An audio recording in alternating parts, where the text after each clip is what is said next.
blindly follow your desires, and you could end up like a pirate marooned on an island. Stick around to the end of the video. That will make sense.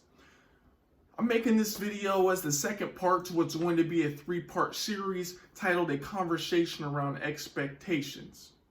This is all based around an issue that I have had with judging myself based on how I see other people viewing me, which is completely absurd. If you haven't already, please subscribe to my YouTube channel.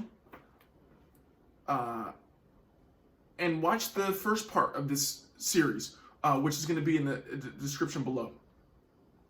To recap that video, the first thing is, I ain't got to be nobody. And this is really about humbling ourselves. This is about letting go of our ego and remembering that we are servants at the end of the day. Number 2, my story is long and I'm patient. Woo! My story is long and I'm patient. Anything good in life takes time, it takes persistence, and it takes perseverance.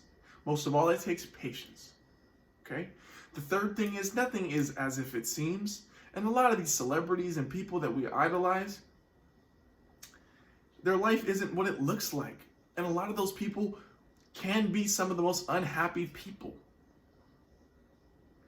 The bottom line is that we should not be guided by our view of other people's expectations for us in our life.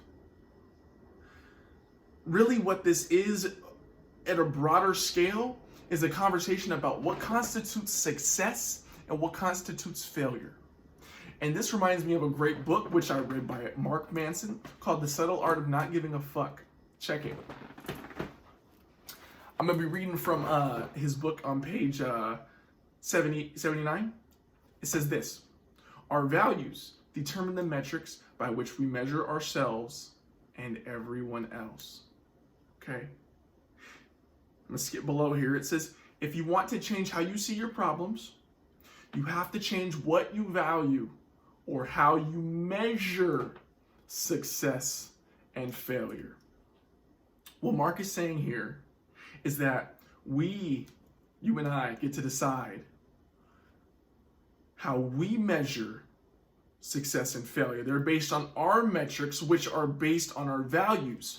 Well, where do our values come from? Our values come from our desires.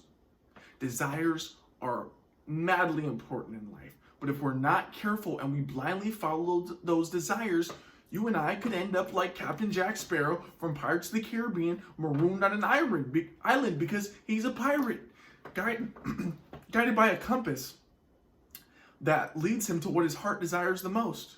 It doesn't point north. I'm actually going to do a character analysis of him because I think he is such a dynamic character and an archetypal character that is so fascinating. That's for another video. What I'm positing today is that we let go of desire, because at the end of the day, desire leads to unhappiness, because when we have desires, desire comes from a place of lack. It's knowing that I don't have something, and that if I had that thing, then I would be happy.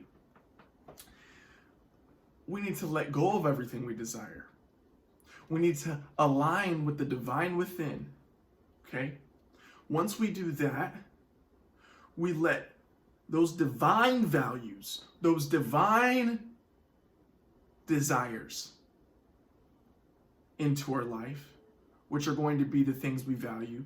And that is going to be the metric by which we determine what is success and failure. Has nothing to do with other people and their expectations of us, or what we think that they think that we should be doing with our life, or whether they think we're a failure or a success. It's only about us and how we view our success and our failure based on the values which are guided by the divine. This is a revolutionary mindset video where we posit that to change the world is to change yourself. To change yourself is to change the world. Thank you for watching this video. Peace. Blessings.